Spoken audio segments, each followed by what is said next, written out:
السلام عليكم ورحمة الله وبركاته. فيديو جديد، فيديو القائمة الكاملة والنهائية لمسلسلات رمضان 2024 وأيضا أوقات عرضها. قبل ما نبدأ لا تنسى الإعجاب بالفيديو والاشتراك في القناة وتفعيل زر الإشعارات ليصلكم كل جديد. ويلا نبدأ.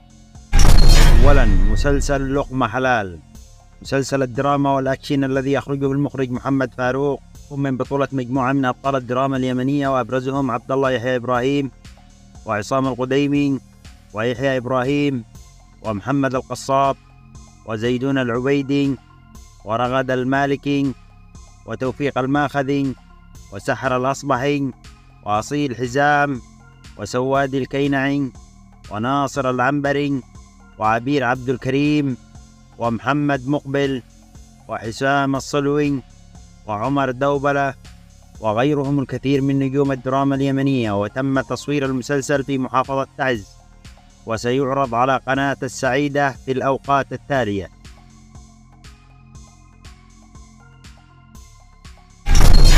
ثانيا مسلسل خروج نهائي للمخرج محمد الربع، المسلسل الذي تم تصويره في المهرة، وهو من نوع الدراما المتصلة المنفصلة، والمسلسل كوميدي اجتماعي من بطولة محمد قحطان وإبراهيم بادي وعبد الكريم الشعاري ويحيى إبراهيم وتوفيق الأضرعي وعامر البوصي ونبيل السمح ونوفل البعداني وحسن غالب ونزار السنفاني وسحر الأصبحي ورويد ربيح وزين العابدين أبلان وعبير عبد الكريم وعبد السحولي وخالد الجبري ومبروك متاش ومحفوظ باجبير ومحمد محروس وقاسم رشاد والفنان المصري محمد جمال وغيرهم الكثير من نجوم الدراما والكوميديا. والمسلسل سيعرض على قناة المهرية في الأوقات التالية. ثالثا مسلسل العاقبة، بديل مسلسل القريب بعيد الذي لاقى رواج كبير بين المشاهدين في العام الماضي. مسلسل العاقبة وهو من إخراج المخرج عبد الرحمن دلاق، وأيضا أبرز أبطال هذا المسلسل الفنان عبد الرحمن الجوبي وإبراهيم شرف وعبد الناصر العراسي وإبراهيم الأشموري وصالح المطري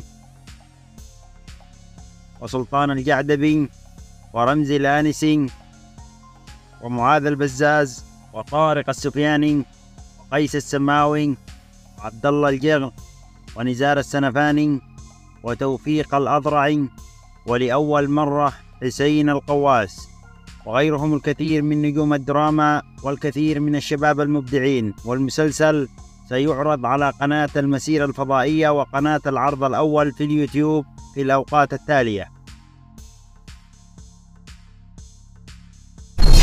رابعا مسلسل دروب المرجلة للفنان صلاح الوافي، وسيكون المسلسل من إخراج وليد العلفي الذي أخرج أفضل أعمال صلاح الوافي. والعمل هذه المرة سيكون من نوع المسلسلات البدوية، الفكرة أن يكون المسلسل بدوي في فترة زمنية جديدة.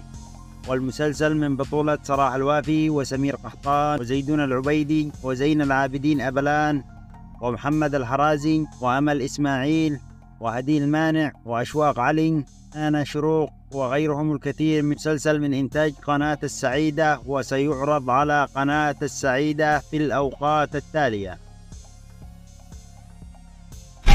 خامسا مسلسل ممر آمن، مسلسل الدراما والأكشن، مسلسل الذي يخرجه المخرج ياسر الظاهري، ويضم مجموعة من أبطال الدراما مثل قاسم عمر وعامر البوصي ومحمد الهتار وحسن الجماعي وحسن غالب ومحمد الأموي سام الشراعي وغيرهم الكثير من النجوم.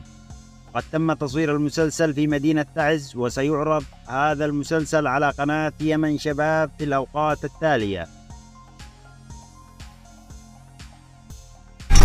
سادسا مسلسل ماء الذهب، المسلسل الذي تأجل سنتين منذ إنتاجه، وذلك بسبب عدم الوصول إلى اتفاق مع قناة لعرضه، لكن هذا العام تم تأكيد عرضه من قبل الشركة المنتجة شركة دوت نوشن.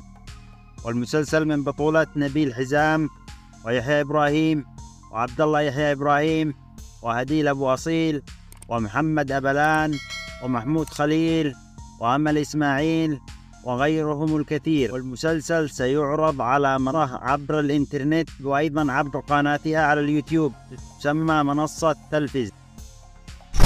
سابعا مسلسل قرية الوعل، وهو مسلسل يمني درامي ضخم تم تصويره في مصر، ويضم كوكبة من ألمع نجوم الدراما اليمنية، وسيقدم دراما جديدة ومختلفة. مسلسل من إنتاج شركة النبيل لصاحبها خالد المرولة، ومن إخراج المخرج المصري معتز حسام. وهذا المسلسل يضم أبرز نجوم الدراما اليمنية، منهم الفنان نبيل حزام ونبيل الآنسي وكمال طماح ومبروك متاش وعبد الله الكميم ومنى الأصبحي وخالد البحري وحسن الجماعي ونجيب عبد الله وقاسم عمر وأمل إسماعيل ومحمد أبلان ومروى خالد ومنال المليكي وبشير العزيزي وغيداء جمال، ولأول مرة صالح حسين المشهور المرتاح، وغيرهم الكثير والكثير من النجوم ومن الشباب المبدعين. سيعرض المسلسل على قناة الجمهورية في الأوقات التالية: